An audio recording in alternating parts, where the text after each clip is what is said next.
এ ফেরেশতারা সুর, নাফরমানরে পানি দিব না। দুনিয়ায় পানি পান করাইলাম, আমি আল্লাহর নাফরমানি করছে, আমার জমিনে হাইটা আমার নিয়ামত খাইয়া তাকব্বুরি দেখাইয়া চলছে, বুক ফুলাইয়া হাঁটছে, আমার গোলামি করে নাই, শয়তানের ওয়াসওয়াসায় চলছে। আজকে আমার কাছে পানি চায়, ইল্লা হামিমান ওয়া গাসসাকা। আল্লাহ বলেন পানি দে, জনমের স্বাদ মিটায়া দে। পানি চায় তো দে, বন্দারে নাফরমানরে পানি দে, দে নাফরমানরে ভালো করে পানি খাওয়ায়া দে। তখন কি পানি দিবে? ইল্লা হামিমা ওয়া গাসসাকা। এটা এমন একটা পানি, যেই পানিটা আপনি আমার শরীরের রক্ত, আপনি আমার শরীরের পুজ আর বিষাক্ত, এই শরীর থেকে গলে গলে সূর্যের আলোতে এক নাম্বার হলো মাথার মগজ নাই, গলে গলে নিচের দিকে পড়ে। অন্যদিকে জাহান্নামের আগুনে শরীর যে পুরাইব, আপনারা গ্রিল দেখছেন নি, মুরগি যে পোড়ায়, এইভাবে শরীর পুরাইলে কিছু পানি বাহির হয়, রক্ত বাহির হয়, পুজ বাহির হয়, এগুলা জাহান্নামের নিচে গিয়া জমা হবে, আবার জাহান্নামের আগুনে টকবক করে উতরাইতে থাকবে। এমন বিষাক্ত পানি আল্লাহ জাহান্নামীদেরকে দিবে, পান কর। জাহান্নামীরা হাজার হাজার বছরের পানির পিপাসা। পানিটা গরম না ঠান্ডা রে, পানিটা গরম না ঠান্ডা একবারও চিন্তা করলো না, কারণ এত বছরের পানির পিপাসা, ঠান্ডা না গরম একবারও চিন্তা করলো না। তাই পানিটা লইয়া যেই মাত্র বন্দা পান করতে গেল, পান করার সাথে সাথে তার অস্তিত্ব নেই। দুনিয়ার গরমের আগুন না, দুনিয়ার আগুনের গরম না, জাহান্নামের আগুনের গরম। এই পানি পান করার সাথে সাথে জিহ্বা সহ, গলা সহ, পেটের নারী পুরি সহ গলে গলে গলে গলে গলে গলে পায়খানার রাস্তায় বাহির হবে। জাহান্নামীর একটা চিৎকার দেয়া হবে, আল্লাহ এ কেমন পানি পান করাইলাম মালিক, এমন পানি আপনার কাছে আমি চাই নাই। আল্লাহ কি এমন পানি পান করাইলা? আল্লাহ বলেন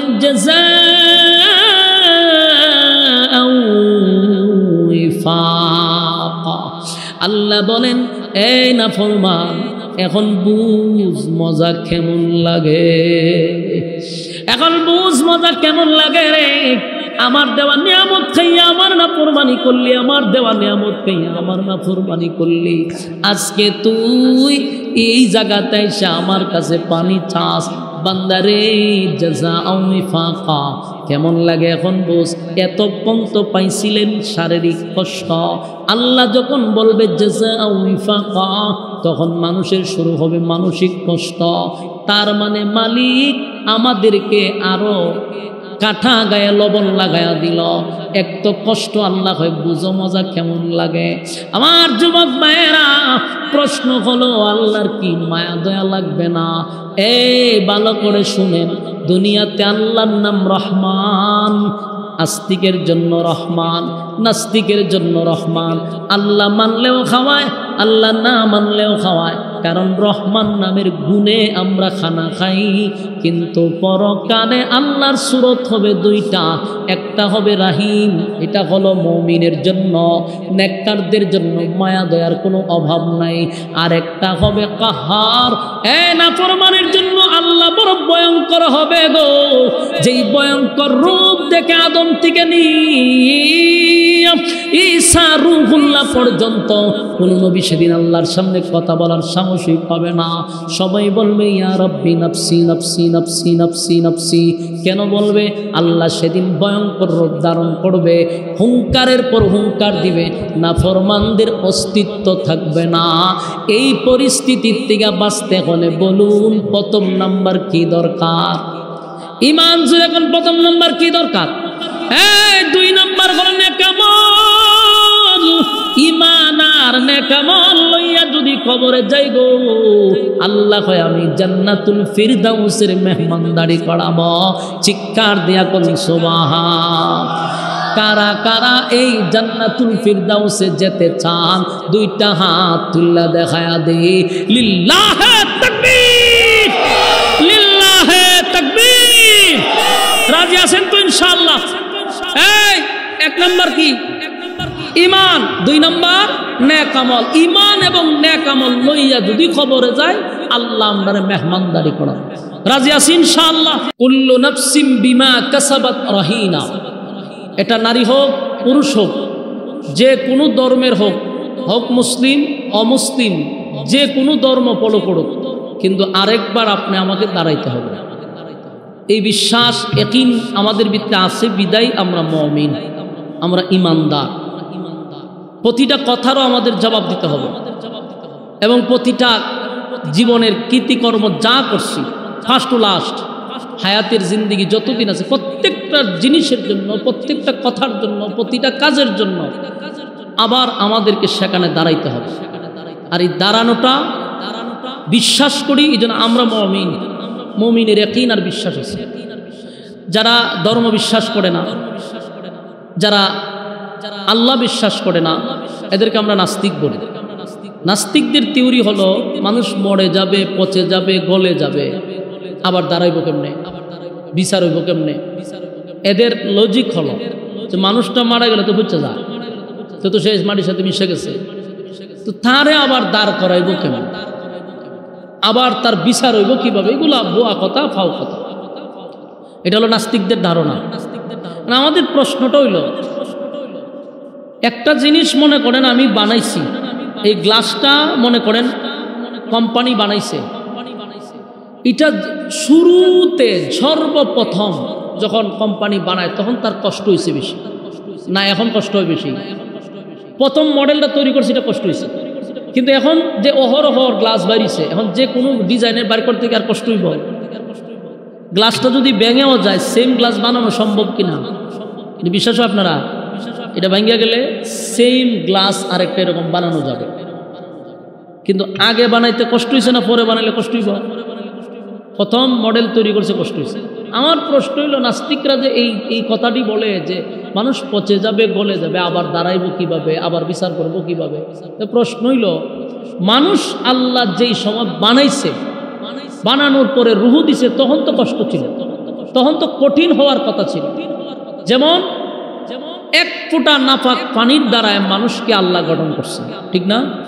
এবং এটা অন্ধকারের ভিতরে, যখন মার রেহেমে পানি যায় তখন এটা তো অন্ধকার, ওই জায়গার থেকে একটা বডি গঠন করতে পারলো আল্লাহ। আর এটা আবার পুনরায় দুনিয়াতে আসার পরে এই যে মডেলটা আমাদের, এটারে পুনরায় আবার জীবিত করতে গিয়ে আল্লাহর কষ্ট হইব।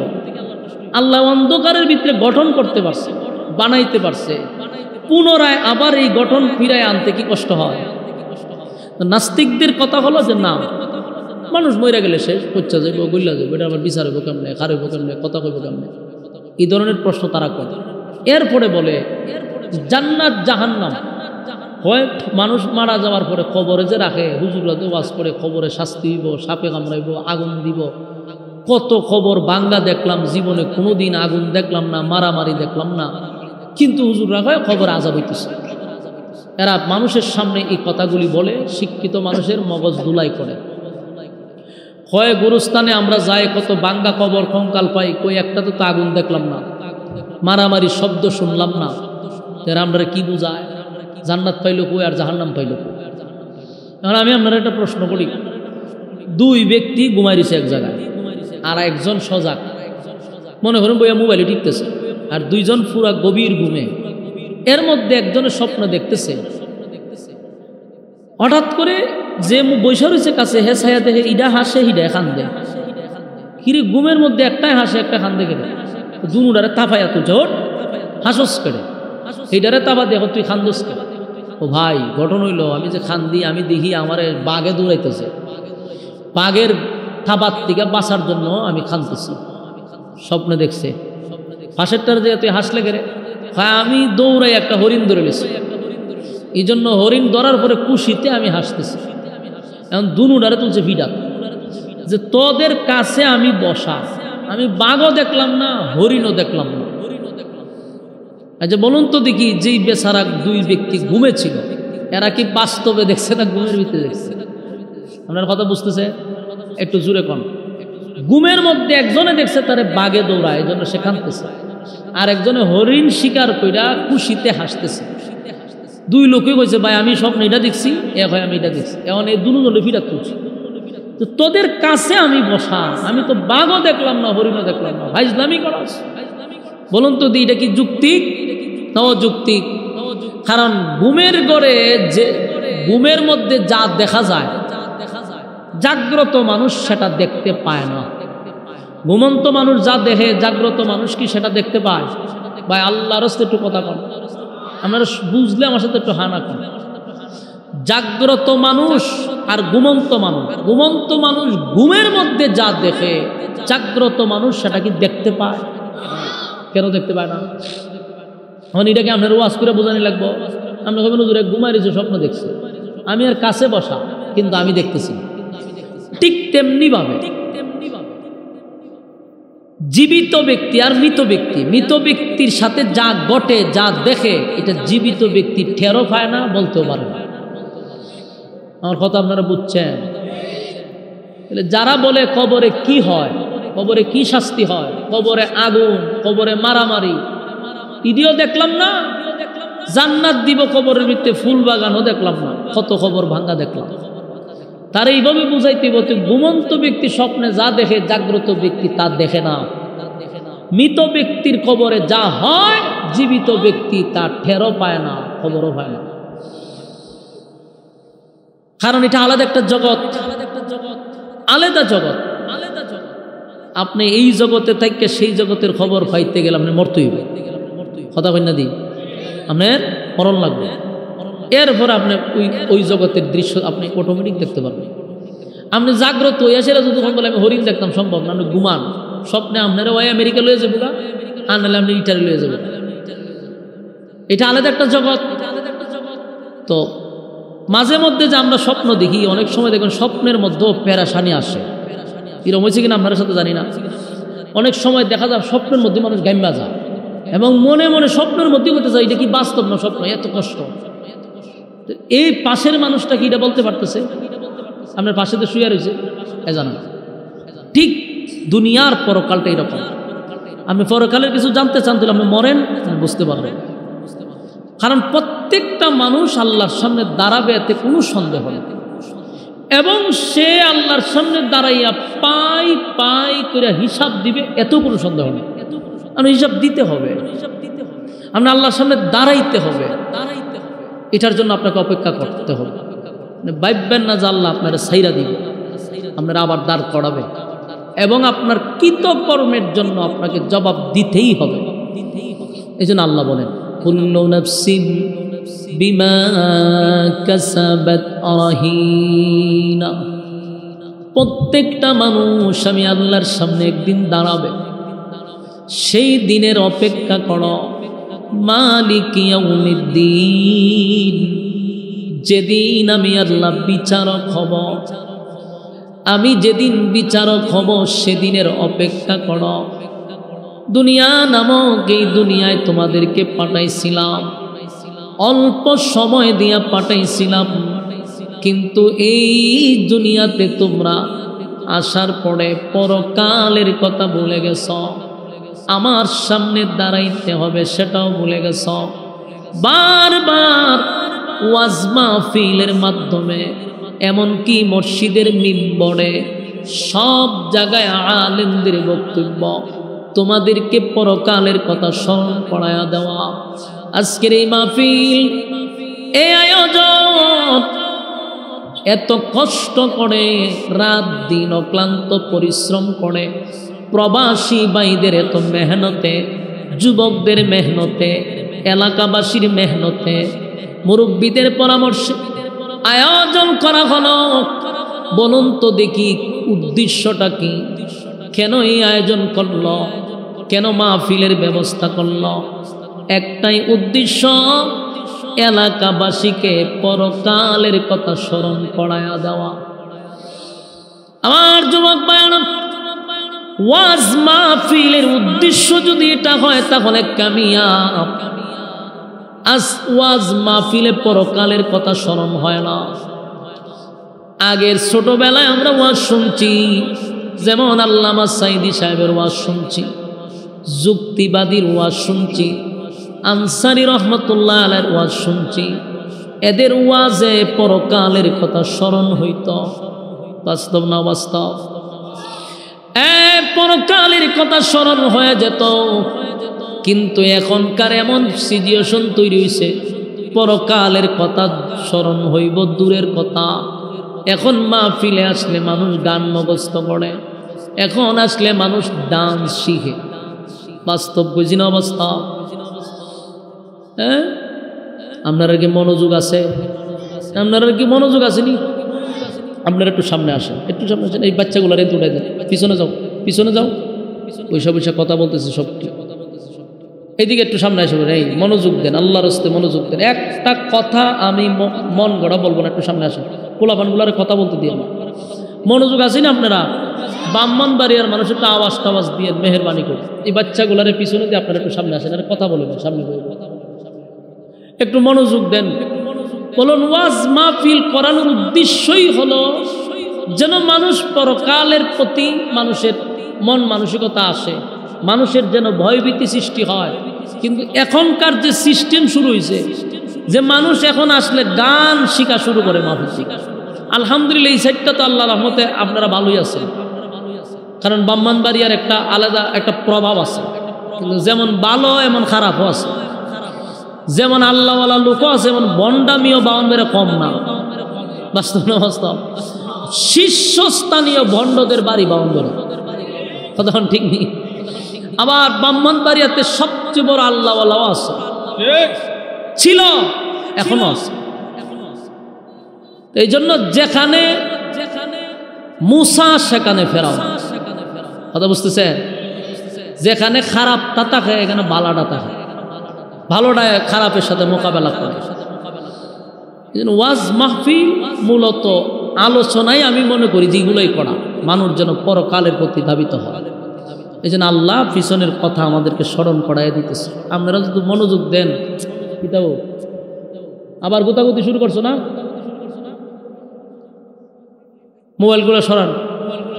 আল্লাহ রাব্বুল আলামিন আমাদেরকে পরকালের কথাগুলি স্মরণ করায়া দিচ্ছে, স্মরণ করায় আমাদেরকে বুঝাইতে চাচ্ছে যে এটা চিরস্থায়ী না, এটা ক্ষণস্থায়ী।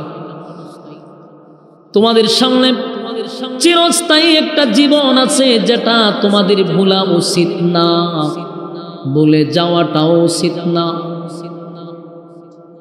নাফসিম বিমা কাসাবাত রাহিনা, প্রত্যেকটা মানুষ আবার আল্লাহ দাঁড় করাবে।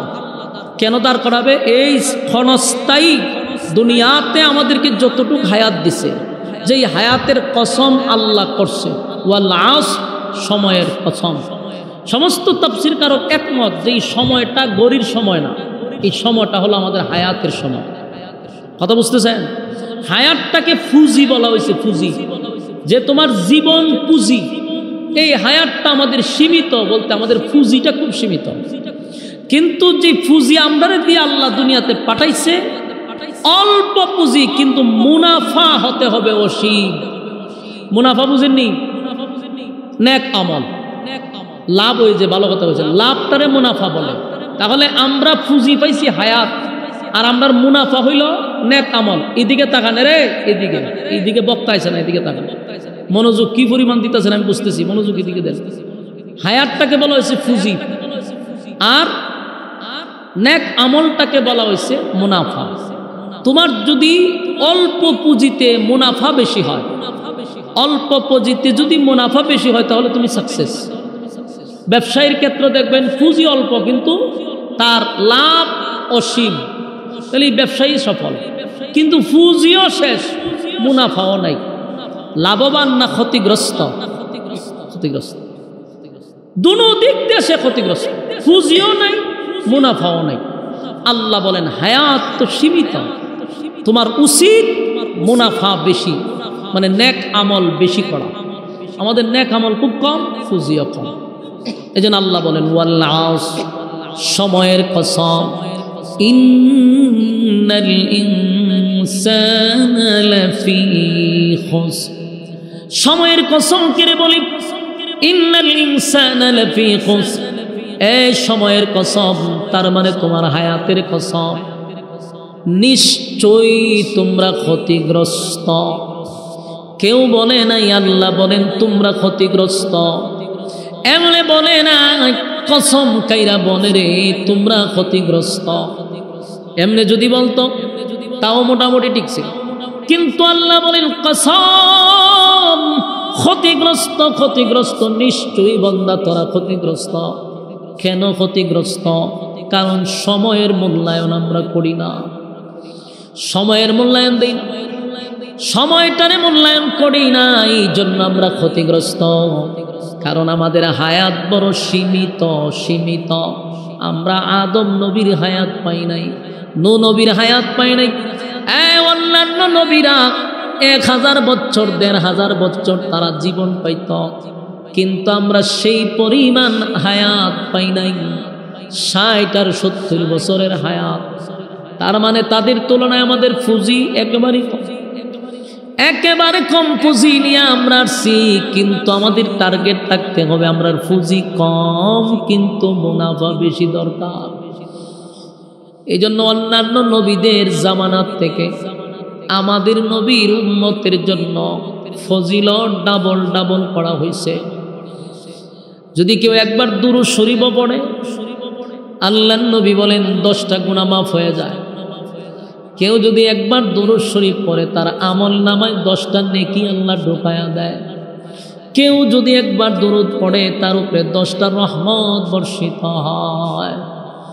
কারণ আমরা পুঁজি কম, আমলের বেশি সুযোগ আছে। আমল একবার করলে এটা 70 বার বাড়ায় দেয়। সুবহানাল্লাহ। আমার যুবক ভাইয়েরা, এই জন্য আমাদের উচিত হলো সময়ের মূল্যায়ন করা। কারণ এমন একটা সময় আসবে, তখন আর বলতে পারবেন না যে আমার সময় নাই। এখন তো ইমাম সাহেব যদি বলে আসেন না নামাজে যাই, উত্তর দেন হুজুর আমার সময় নাই।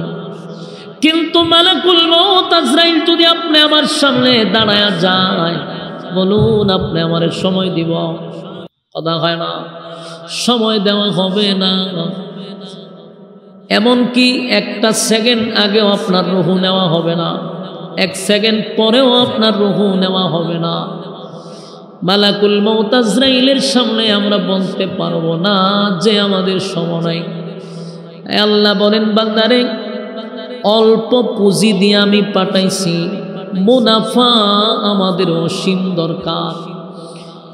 কারণ অল্প সময় দুনিয়ার জমিনে আইসা পরকাল বলে গেলাম, আমাদেরকে আরেকবার আল্লাহ দাঁড় করাবে সেটাও বলে গেলাম। আল্লাহ যে মালিক ইয়াউমিদ্দিন, বিচারক হবেন, শেষ বিচারক, ইনসাফের বিচার করবে সেটাও ভুলে গেছি। আল্লাহ বলে বললাম, একবার চিন্তা করে দেখ, আমি আল্লাহ তোরে কত দয়া মায়া করে দুনিয়ায় পাঠাইছি, কতটা নিয়ামত তোরে দিলাম, তোরে সুযোগ সুবিধাও কম দিলাম না। সমস্ত সুযোগ সুবিধা দিয়া বন্দারে পাঠাইছি যেন তোরা নেক আমল করস। আজকের এই মাহফিলটাতে বসছেন, এটাও নেক আমল। আমাদের নেকির বেশি প্রয়োজন, বেশি প্রয়োজন। দুনিয়াতে যেমন টাকা ছাড়া কোনো দাম নাই, পরকালে নেকি ছাড়া কোনো দাম নাই। যার যত নেকি বেশি, তার মূল্যায়ন তত বেশি। সুবহানাল্লাহ। এই যে মাহফিল আপনারা বসছেন, রাস্তাঘাটে কিন্তু আরো কিছু লোক আছে যারা অনর্থক সময় নষ্ট করতেছে। আরো কিছু লোক আছে ঘরে বসে আছে, কেউ আড্ডাতে আছে, কেউ গল্পতে আছে। কিন্তু এদের মাঝখান থেকে মালিক আপনি আমারে পছন্দ করে ভালোবেসে এখানে বসায় রাখছে। সুবহানাল্লাহ। এটার লক্ষণ কিন্তু ভালো, এটা লক্ষণ ভালো। কারণ আল্লাহর নবী বলেন, আল্লাহ যারে ভালোবাসে, আল্লাহ যার কল্যাণ চায়, তারে দিয়ে আল্লাহ দ্বীনের কাজ করায়। আপনার এলাকাতে সুবহানাল্লাহ আছে? কথাটার গুরুত্ব বুঝেন নাই? আল্লাহ যার কল্যাণ চায়, তারে দিয়ে আল্লাহ দ্বীনের কাজ করায়। সাধারণ কথা না। আল্লাহ যদি আপনার কল্যাণ না চাইতো তাহলে প্যান্ডেলের ভিতরে আপনাকে বসায় রাখতো না। প্যান্ডেলের ভিতরে অনেকে বসছে আবার উঠছেও, এরপর আপনারা বসায় রাখছে। তার মানে আল্লাহ আপনার কল্যাণ চায়, তাই নেক কাজে আপনারে বসায় রাখছে। বান্দার যখন ভালো চায় মালিক তারে দিয়া নেক কাজ করায়। সুবহানাল্লাহ। এই জন্য সবার কপালে কিন্তু ভালো কাজ করা কিন্তু জুটে না। বাস্তব না বাস্তব? দেখবেন দুইজন ব্যবসায়ী কাছাকাছি ব্যবসা করে, এক ব্যবসায়ী আজান দিলে দোকান বন্ধ করে গিয়ে নামাজে চলে যায়, আর এক ব্যবসায়ীটা 24 ঘন্টা খোলা রাখে। বাস্তব না বাস্তব? তার মানে সবাই চাইলেই ভালো কাজ করতে পারে না। আল্লাহ যারে ভালোবাসে রে, ওই বান্দাকে আল্লাহ দিনের কাজ করার ভালো কাজ করার সুযোগ করে দেয়, যেমন আপনারে কইরা দিছে। কিন্তু এখন এই নিয়ামত ধরে রাখার দরকার আছে না নাই? মাঝে মধ্যে শয়তানে কয়েকটার ওয়াসওয়াসা দিতে উঠে আবার যায়, আবার বুঝতে হবে শয়তান ওয়াসওয়াসা দেয়। বৈশা টাকাটাই হলো আপনি সাকসেস, ওইটা যাওয়াটা শয়তান সাকসেস। যেন একটু দিলের কান লাগায় শুনি, কুল্লু নাফসিম বিমা কাসাবাত রাহিনা। প্রত্যেকটা মানুষ আমি আল্লাহর সামনে দাঁড়াবে এবং পাই পাই করে হিসাব দিতে হবে। আমি যে তোমাকে হায়াত দিলাম, এই হায়াতটা কোন কাজে ব্যয় করছ, কোন দিকে সময় নষ্ট করছ, সবগুলার হিসাব দিতে হবে। মানুষের 3টা কাল আছে রে, একটা হলো শিশুকাল, একটা হলো যৌবনকাল, একটা হলো বৃদ্ধকাল। আল্লাহ বলেন 2টা কাল আমি মাইনাস করে দিব, কিন্তু একটা কালের হিসাব আমারে তোমরা দিতেই হবে। বলুন মাইনাস করবে কয় কাল, হিসাব নিব কয় কালে? আল্লাহ বলেন 2টা কাল আমি মাইনাস করে দিব, একটা কালের হিসাব নিব। ওই কালটার নাম হলো যৌবনকাল। কি কাল? যৌবনকালের হিসাব নিব আল্লাহ। আমার যুবক ভাইয়েরা, কোন রাস্তায় সময় ব্যয় করলাম এগুলার হিসাব কিন্তু আল্লাহ নিবে। তাই আল্লাহ বলেন বান্দারে, যৌবনকাল দিলাম আমি আল্লাহ, যৌবন পাইয়া মন গড়া জিন্দিগি চালাইলি, যেমনে মনে চাই এমনি চললি। ঘন্টার পর ঘন্টা বন্দা বন্ধুদের নিয়ে আড্ডা মারে, ঘন্টার পর ঘন্টা বন্ধু খেলাধুলায় ব্যস্ত থাকে, ঘন্টার পর ঘন্টা এক গুনাহের কাজে লিপ্ত থাকে। 24টা ঘন্টার ভিতরে বন্দা একটা ঘন্টাও পায় না যে আল্লাহরে দিবে। বাস্তব না বাস্তব? 24 ঘন্টা তো সময়, এর মধ্যে একটা ঘন্টাও বাইর করতে পারে না যেটা আমি আল্লাহর জন্য বরাদ্দ রাখছি। তার সময় শেষ হয় না। আল্লাহ কয় শুন, আমার দেওয়ার সময়, আমার দেওয়ার সময়, আমার দেওয়ার সময় আমি দিছি, তোরে সময় আমারে দিবি, দিলি না। তুই কি বন্দা মনে করছো আমি ছাইরা দিব? মালাকুল মউত আজরাইল বলে, আমি মানুষের সঙ্গে দৈনিক কয়েকবার দেখা সাক্ষাৎ করি, তার ছবি এবং তার ঠিকানা নিয়ে তার সামনে হাজির হই। শুধু সময়ে মিল নাই তাই তারে ধরি না, কিন্তু বান্দারে প্রতিদিন তোমারে কবরে ডাকে, প্রতিদিন আজরাইল সাক্ষাৎ করে। কেন সাক্ষাৎ করে? মানুষের হায়াত, মানুষের সময় সবগুলা লিপিবদ্ধ আছে, সব ডিটেলস মালাকুল মউতের কাছে আছে। সময়ের সঙ্গে শুধু মিল নেই। একদিন আপনি আমার এই চলন্ত গাড়ি একদিন যে কোনো এক স্টেশনে থেমে যাবে, সেদিন আর অজুহাত চলবে না যে আমার সময় নাই। আল্লাহ কয় আমি সময় দিয়েই পাঠাইছিলাম। খেলাতে সময় দিলি, চাকরিতে সময় দিলি, আড্ডাতে সময় দিলি, বন্ধু বান্ধবরে সময় দিলি, সময় দিলি না শুধু আমি আল্লাহরে। আমার যুবক ভাইরা, তাই আমাদের শেষ স্টেশনে যাওয়ার আগে নিজের শুধরানোর দরকার আছে না নাই? স্টেশনে যাওয়ার আগে নিজেরে পরিবর্তন করা দরকার। আল্লাহর প্রতি যদি বন্দার ভালোবাসার মহব্বত থাকে, ওই বন্দা কোনোদিন মরণকে ভয় পায় না। কেন পায় না? তার মনের মধ্যে যে আমি আল্লাহর সঙ্গে সাক্ষাৎ করব, আল্লাহর দিদারের জন্য পাগল থাকে। যারা গুনাহ করে বেশি, যারা নাফরমানি করে বেশি, তারা মরতে চায় না। কথা বুঝেন?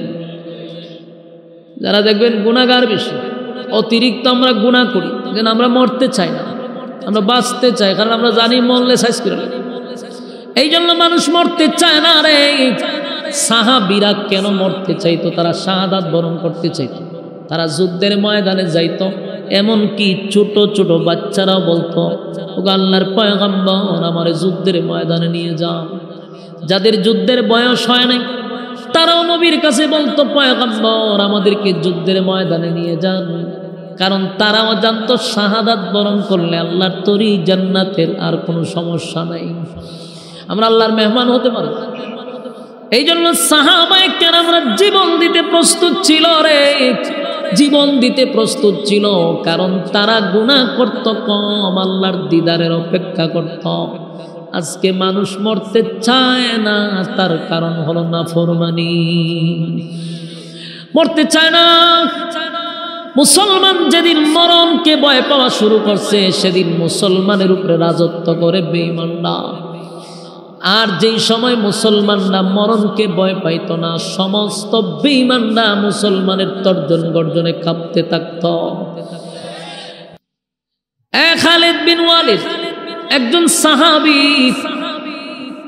আবু উবাইদা ইবনুল জাররাহ রাদিয়াল্লাহু তাআলা আনহু, উনার আন্ডারে চলে গেছেন যুদ্ধের ময়দানে। সব সময় খালিদ বিন ওয়ালিদ থাকেন সেনাপতি, কিন্তু এই যুদ্ধে আবু উবাইদা ইবনুল জাররাহকে আল্লাহর নবী বানাইছেন সেনাপতি। এবার সাহাবায়ে কেরামরা 300-350 সাহাবী লইয়া গেলেন যুদ্ধ করার জন্য।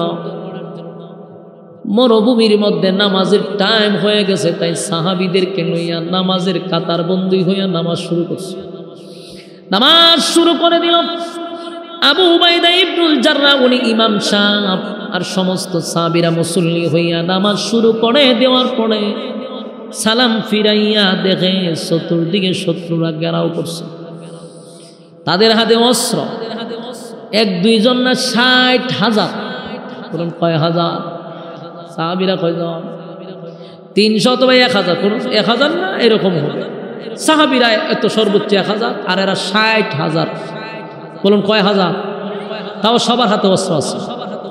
আবু উবাইদা ইবনুল জাররাহ সালাম ফিরাইয়া দেখে চতুর্দিকে দুশমনরা সাহাবায়ে কেরামদেরকে ঘেরাও করছে। বুঝতে পারছে শয়তান চতুর্দিকে ঘেরাও করে রাখছে। এর মধ্যে শুধু ঘেরাও করছে এমনটা না, তারা সাহাবায়ে কেরামদেরকে ঘেরাও করে টিটকারি মস্কারি শুরু করছে। আর বলে, শুনো,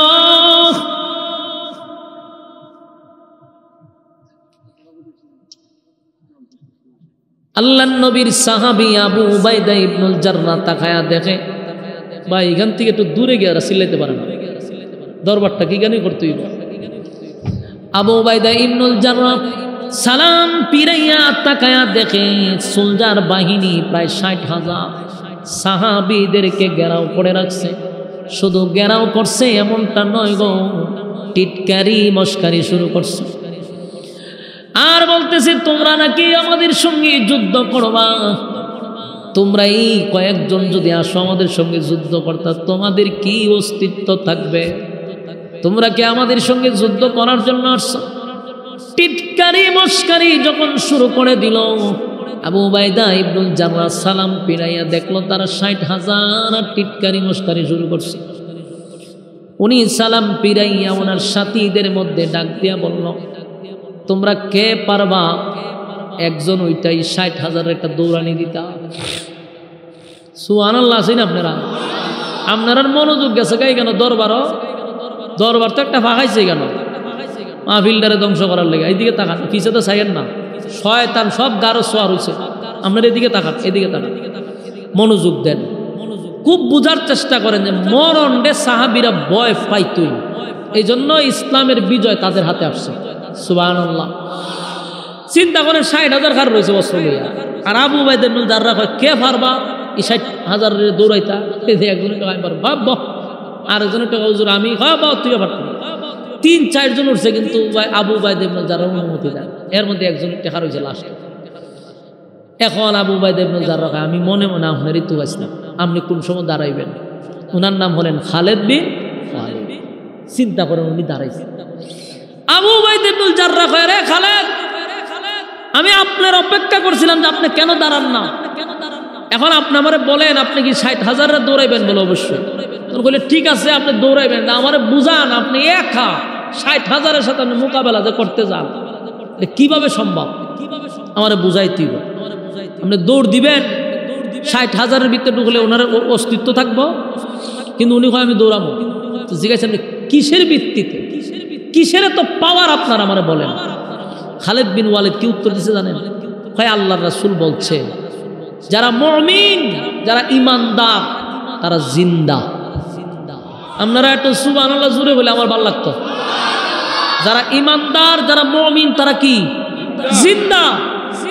আর যারা বেঈমান, তারা মুর্দা। বলুন, যারা বেঈমান তারা মুর্দা। এটা আমার আল্লাহর রাসূল বলছে। তো খালেদ বিন ওয়ালিদ বলেন, আমার প্রশ্ন হলো, নবী বলছে আমি ইমানদার, আমি জিন্দা, আর এরা বেঈমান মুর্দা। তো মুর্দা যদি 60 লক্ষ হয়, আমি তো একা জিন্দা, অসুবিধা কি? সুবহানাল্লাহ। ওনার পাওয়ার কোন দিকে দেখছেন? এই কথা বইলা উনি তরবারিটা লইয়া একটা দৌড় মারছে 60,000-এর ভিতর। 60,000 সোলজার অস্ত্র। খালেদ বিন ওয়ালিদ 60,000-এর ভিতরে দৌড় মারছে। দৌড় মারতেই এই 60,000-এর এই দৌড় দিকা এরার মধ্যে টুসা টুসি লাডা লাডি শুরু হয়ে গেছে। এরাও বয়ে উঠতে দৌড় মারছে। হঠাৎ করে একটা অতর্কিতভাবে দৌড় দিলে মানুষ ভয় পায়। এই ভয়েই অনেকগুলা জায়গা ফিরে গেছে। এই 60,000-এর ভিতরে ঢুকে উনি ওই বাজার গিয়ে বেরিয়ে গেছে। এর ভিতরে কয়েকশো জাগাত শেষ একজন ব্যক্তির মাধ্যমে, আর বাকি ওনার দৌড় দিকা হেরাও দৌড় শুরু করছে। কিন্তু সাহাবায়ে কেরামদের মরণের ভয় থাকলে দৌড় দিতে পারত। কথা কই না দি? দৌড় দিল না, এখন মরণের ভয় থাকতো। সাহাবায়ে কেরাম তো মরতে চায়। সুবহানাল্লাহ। আর এরা জানে মরলে মালিকের সাথে সাক্ষাৎ হয়ে যাবে। আর আমরা চিন্তা করি মরলে পরে আগে ফিডাইতে অস্তিত্ব থাকবে না, এই জন্য আমরা মরণে ভয় পাই। আমরাও যদি এরকম আল্লাহর সাথে সুসম্পর্ক করতে পারতাম, আল্লাহর সাথে আমাদের ঘনিষ্ঠতা থাকতো, তাহলে আমরা হয়তো আল্লাহ আপনার দিদার দেখতে চাই, দুনিয়া থাকতে চাই না। কিন্তু আমরা দুনিয়া থাকতে চাই কেন? ভয় ভিতরে, যে আমরা সাইজ করবো, আখাম কুখাম, দিনের খাম রাত্রের খাম করে PhD করে তো রাখছি আমরা, এই জন্য আমরা ভয় পাই। সাহাবায়ে কেরামরা তারা যুদ্ধে যাওয়ার জন্য, জীবন দেওয়ার জন্য প্রস্তুত ছিল। এমনকি সাহাবায়ে কেরাম বলতো, একবার নয়, আমার মালিক যদি 100 বার আমার জীবিত করত, 100 বার আল্লাহর রাস্তায় আমি শহীদ হয়ে যেতাম। মরণ চায়, মরতে চায়, আর আমরা মরণের ডরাই। ঠিক নেই? আল্লাহ রাব্বুল আলামিন বলেন, বান্দারে মরতে তোমাকে হবে, মরণ থেকে পালানোর কোনো সুযোগ নাই। তবে মরতে যদি হয়, আমরা বাঘের মতো মরব, বাঘের মতো বাঁচব।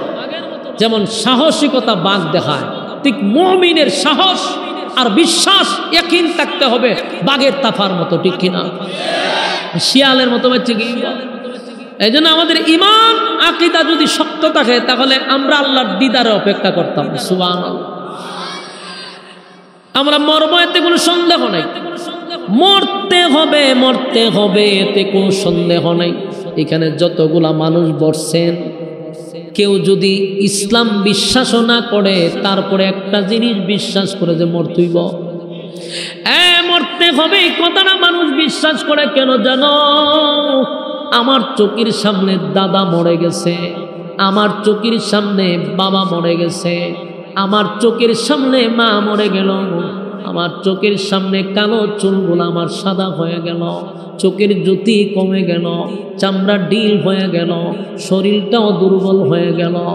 একের পর এক সিগনাল, এর দ্বারা বোঝা যায় পৃথিবীতে আমি থাকবো না, চলে যেতে হবে, চলে যেতে হবে।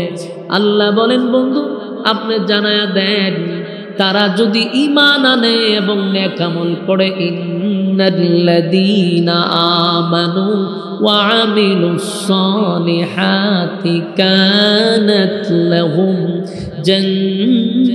জান্নাতুল ফিরদাউসি নুজুলা। নিশ্চয় যারা ঈমান আনবে এবং নেক আমল করবে আমি আল্লাহ তাদেরকে জান্নাতুল ফিরদাউসের মেহমান বানায়া দিব। আমার যুবক ভাই আল্লাহ বলে বান্দা শোন, আমি আল্লাহ তোর জান্নাতের মেহমান বানাবো। শর্ত হলো তোর ভিতরে ঈমান থাকতে হবে। ঈমান বিক্রি করবি না, ঈমানটারে ধ্বংস করবি না। ঈমানের বড় মূল্য, বড় মূল্য। ঈমান যদি যারা পরিমাণ লইয়াও কবরে যান, শাস্তির পর শাস্তি, যুগের পর যুগ পাওয়ার পরেও একটা সময় আল্লাহ উঠাইয়া জান্নাত দিবে। কিন্তু ঈমান হারা যদি হয়ে যায় তাহলে কিন্তু দুনিয়াও হারাইব, পরকালও হারাবো। উপায় থাকবে না, উপায় থাকবে না। আল্লাহ বলেন ইল্লাল্লাযীনা আমানু ওয়া আমিলুস সালিহাত, ঈমান এবং নেক আমল লইয়া কবরে আসো, তাহলে আমি আল্লাহ তোমাদেরকে জান্নাতুল ফিরদাউস দান করব। যুবক ভাইরা, ঈমান আর আমল লইয়া যাইতে হবে। ঈমান আছে কিন্তু নেক আমল নাই, চারি পয়সার কোনো দাম নাই। ঈমানটা হলো অ্যাকাউন্ট আর মুনাফা হইল নেক আমল। ঈমান আনার পরে এগুলা ঢুকাইবেন কোথায়? ঈমানের ভিতরে ঢুকাইতে। নেক আমল ঈমান থাকলে ঢুকতো, কথা কয় না? এই জন্য প্রথম হলো ঈমান, এরপরে হলো নেক আমল। এই যে মজলিসে বসছেন, এখানেও নেক আমলের মজলিসে বসছেন। প্রতিটা কথা যদি দিলের কান লাগায় শুনেন, প্রতিটা আয়াতের অক্ষরে অক্ষরে 10টা করে নেকি আপনার আমল নামায় ঢুকায়া দিছে। আমার যুবক ভাইরা, মালিক আমাদেরকে সতর্ক করে গো, মালিক আমাদেরকে সতর্ক করে বান্দা এখনো ভালো আছে, আয় বান্দা ফিরে আয়। কিন্তু বান্দা তো ফিরে আসে না। গভীর রাত্রে পর্যন্ত আল্লাহ 7 আসমানে লাইমা ডাকে, বান্দা কার কি দরকার আমার কাছে চা, আমি দেনেওয়ালা, আমার কাছে চা, আমি তোরে দিতে প্রস্তুত। কিন্তু বান্দা আল্লাহরে ডাকে না। আল্লাহ বলেন আমি বান্দার মুখের দিকে তাকায়া থাকি, বান্দা কখন আমারে আল্লাহ বলে ডাক দেয়। কিন্তু বছরের পর বছর যায়, বান্দা আমারে ডাক দেয় না। কিন্তু বান্দা জানে না আমি বানাইছিলাম তারে ইবাদতের জন্য, বানাইছিলাম আমার গোলামির জন্য। গোলামি করলি না, মন গড়া জিন্দেগি চালাইলি। এবার আয় বান্দা আয়, আমি তোরে ছেড়েও দিব না। আল্লাহ বলেন বান্দা রে আমি তোরে ছেড়ে দিব না। কুল্লু নাফসিম বিমা কাসাবাত রাহিনা, প্রত্যেকটা মানুষ আমার সামনে আবার দাঁড়াবে, আবার আমার সামনে হিসাব দিবে। পাই পাই করে হিসাব নিব।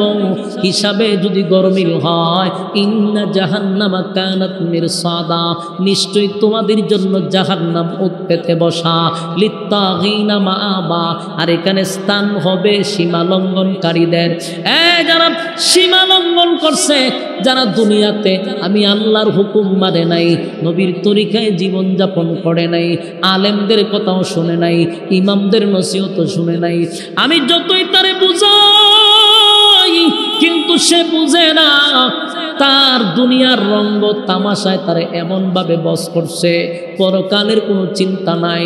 নামাজ দূরের কথা, রোজা দূরের কথা, কোরআনের হুকুম আহকাম মানতে রাজি না, মন গড়া একদরফা চলতেছে। আল্লাহ কয় এই জন্য দুনিয়াতে পাঠাই নাই। ওয়ামা খালাকতুল জিন্না ওয়াল ইনসা ইল্লা লিয়াবুদুন, পাঠাইছিলাম গোলামির জন্য, ইবাদতের জন্য।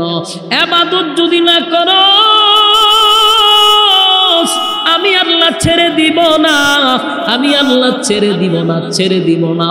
বান্দারে আমি আল্লাহ তোরে মহব্বত কইরা ভালোবাসা বানাইছিলাম জাহান্নামের আগুনে পোড়ানোর জন্য না, আমি তোরে মহব্বত কইরা বানাইছি।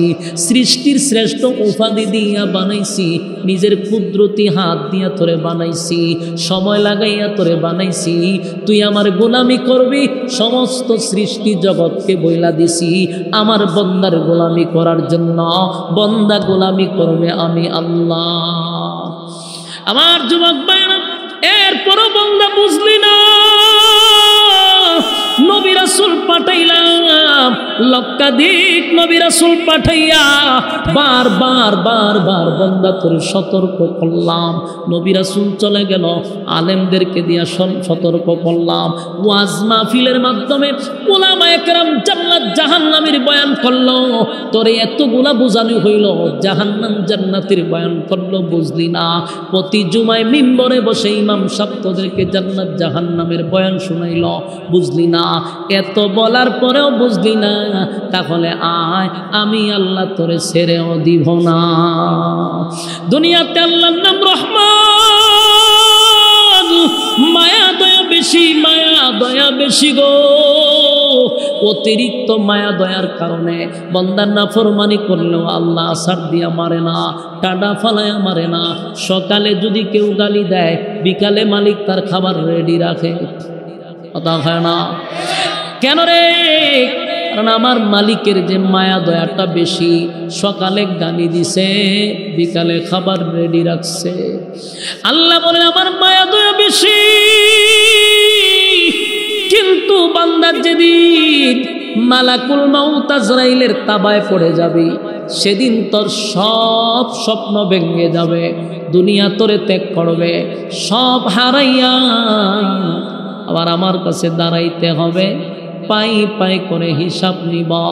যখন হিসাবে গরমিল হবে, ইন্না জাহান্নামা কানাত মিরসাদা, জাহান্নাম তোদের জন্য উট পেতে বসা, তোদেরকে ধরার জন্য বসা, উপায় থাকবে না, উপায় থাকবে না।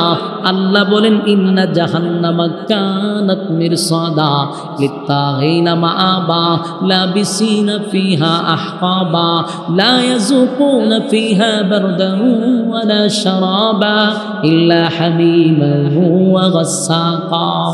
আল্লাহ বলেন উট পেতে জাহান্নাম তোদেরকে ধরার জন্য বসা, সীমা লঙ্ঘন করছ। বারবার আলেমরা বুঝাইল, মানলি না, ইমাম বুঝাইল, মানলি না। সীমা লঙ্ঘনকারীদের জন্য জাহান্নাম, লাবিসিনা ফিহা আহকাবা। তুই কি মনে করছ কিছুদিনের জন্য তোরে রাইখা ছাইরা দিব? দুনিয়ার জেলখানা নয়, যুগের পর যুগ থাকতে হবে। তা কি বুঝতেছেন? ইল্লা হামিমান ওয়া গাসসান জাযাআও ওয়াফাকা। আল্লাহ বলেন লাবিসিনা ফিহা আহকাবা লা ইয়াযুকুনা ফিহা বারদান ওয়ালা শারাবা। তুই কি মনে করছ এখানে তোরে খানা পিনা দেওয়া হবে? মালিক জবাব দেয় না, মালিক জবাব দেয় না। ফেরেশতারা বলবে আল্লাহ, নাফরমানটা বারবার চিৎকার দেয়। 1000 বছর পর আল্লাহ কয় কেন চিৎকার দেয়? মালিক পানি পানি বলে কান্দে রে, পানির জন্য আপনার বান্দা কান্দে। আল্লাহ তখন বলে দুনিয়াতে আমি টিউবওয়েলের পানি দিলাম তারে ঠান্ডা বানাইয়া। এই যে শীতের মৌসুম, বলুন আমাদের যুক্তিতে ধরে, আমাদের ব্রেইনে ধরে, ঠান্ডার সময় টিউবওয়েলের পানি তো ঠান্ডা হওয়ার কথা হইনা দি। আমাদের ব্রেইনে ধরে টিউবওয়েলের পানিটা ঠান্ডা হওয়ার কথা, কিন্তু আশ্চর্যের ব্যাপার হলো প্রচন্ড ঠান্ডার মধ্যে টিউবওয়েলে যত চাপ দেওয়া হয়, পানিটা যেন গরম করে বাহির করা হয়। আল্লাহ কয় আমি গরম পানি দিলাম, মিষ্টি পানির ব্যবস্থা করে দিলাম রে। এত নিয়ামত খাইলি, ঠান্ডার সময় গরম পানি দিলাম। বান্দা একবার চিন্তা করে দেখ, আমাদের ব্রেইনে ধরে গরমের সময় টিউবওয়েলের পানি গরম থাকার কথা, কিন্তু গরমের সময় টিউবওয়েলের পানিটা হয় ঠান্ডা। বান্দা দেখ তোর জন্য কত নিয়ামত রাখছিলাম, এত খাইলি, এত নিয়ামত ভোগ করলি। ঠান্ডা পানি খাওয়াইলাম, মিষ্টি পানি পান করাইলাম, একদিন পানিটা পান করে শুকরিয়া আদায় করলি না, একদিন আমি আল্লাহর গোলামি করলি না। এত নিয়ামত দেওয়ার পরেও বান্দা আমার ডাকলি না। শেষ রাত্রে আমি আইসা বন্দাদেরকে ডাকি, আয় বন্দা আয়, ঘুমাইস না, তোর কি লাগবে আমার কাছে জানা, দুনিয়ার মানুষের কাছে খুঁজবি না, কারো কাছে বলবি না, আমি আল্লাহ তোর কাছে আসছি, বল বন্দা কি চাস। কিন্তু বন্দায় জবাব দিব কেমনে? বন্দার তখন খালি ঘুমটা লাগছে, সারা রাত আখাম কুখাম করে বন্দায় আবার ঘুমাইছে ফজরের সময়। আল্লাহ কই নাফরমানরে আমি 60-70 বছর হায়াত দিলাম গো, এত সময় তারে হায়াত দেওয়ার পরেও আমার দেওয়া নিয়ামত খাইল, আমার দেওয়া নিয়ামত ভোগ করল।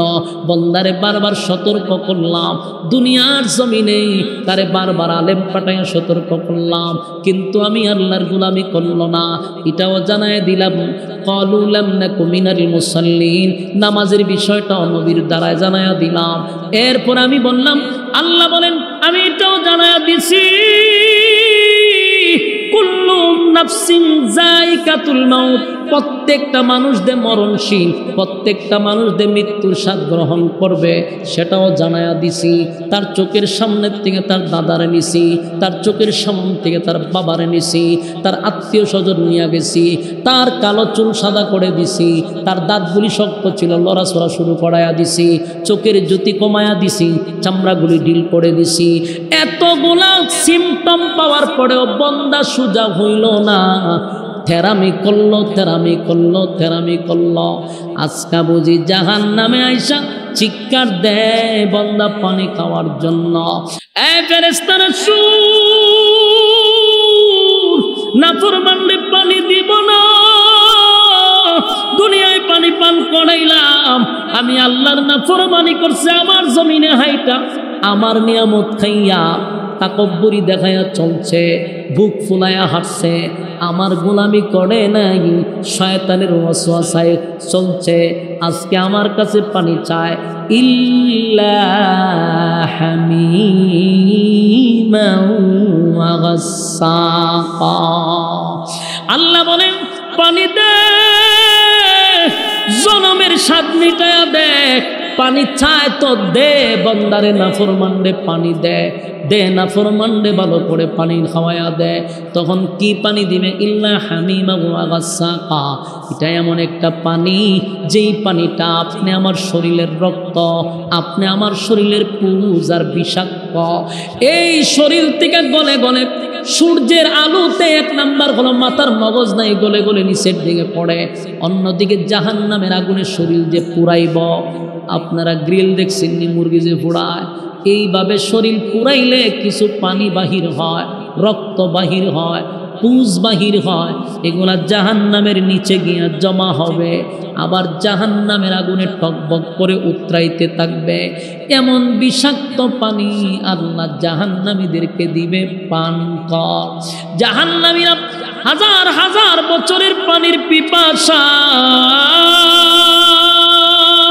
পানিটা গরম না ঠান্ডা রে, পানিটা গরম না ঠান্ডা একবারও চিন্তা করলো না, কারণ এত বছরের পানির পিপাসা, ঠান্ডা না গরম একবারও চিন্তা করলো না।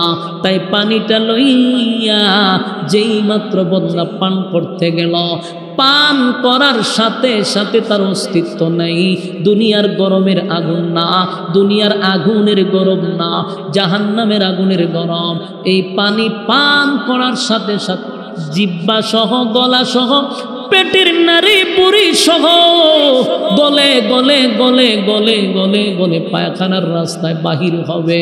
জাহান্নামীর একটা চিৎকার দেয়া হবে, আল্লাহ এ কেমন পানি পান করাইলাম মালিক, এমন পানি আপনার কাছে আমি চাই নাই, আল্লাহ কি এমন পানি পান করাইলা? আল্লাহ বলেন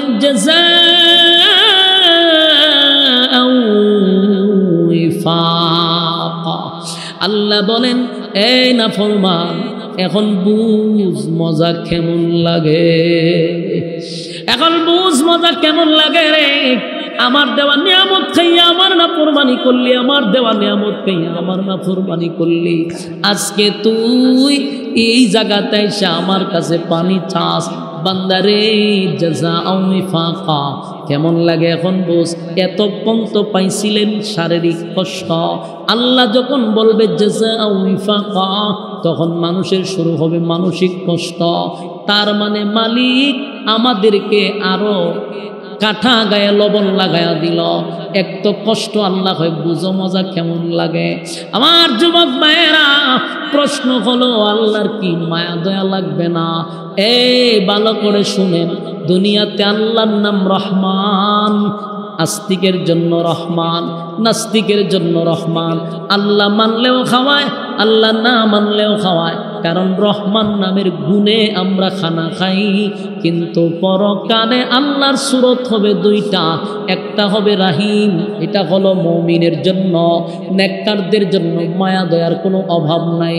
আর একটা হবে কাহার, নাফরমানের জন্য আল্লাহ বড় ভয়ঙ্কর হবে গো। যেই ভয়ঙ্কর রূপ দেখে আদম থেকে নিয়ে ঈসা রূহুল্লাহ পর্যন্ত কোন নবী সেদিন আল্লাহর সামনে কথা বলার সাহসই পাবে না। সবাই বলবে ইয়া রব্বি নফসি নফসি নফসি নফসি নফসি। কেন বলবে? আল্লাহ সেদিন ভয়ঙ্কর রূপ ধারণ করবে, হুঙ্কারের পর হুঙ্কার দিবে, নাফরমানদের অস্তিত্ব থাকবে না। এই পরিস্থিতির থেকে বাঁচতে হলে বলুন প্রথম নাম্বার কি দরকার? ঈমান। জুড়ে এখন প্রথম নাম্বার কি দরকার? দুই নাম্বার হলো নেকামল। ঈমান আর নেকামল লইয়া যদি কবরে যাই গো, আল্লাহ কয় আমি জান্নাতুল ফিরদাউসের মেহমানদারি করাবো। চিৎকার দিয়া কোন সুবহান। কারা কারা এই জান্নাতুল ফিরদাউসে যেতে চান? দুইটা হাত তুল্লা দেখায়া দে। লিল্লাহে তাকবীর, লিল্লাহে তাকবীর। রাজি আছেন তো ইনশাআল্লাহ? এক নাম্বার কি? ঈমান। দুই নাম্বার নেকামল। ঈমান এবং নেকামল লইয়া যদি কবরে যায়, আল্লাহ আমরা মেহমানদারি করা। রাজি আছি ইনশাআল্লাহ? সম্মানিত সুধী, আমি বলছিলাম আমার টাইম ছিল 9টা পর্যন্ত, যেহেতু আপনাদের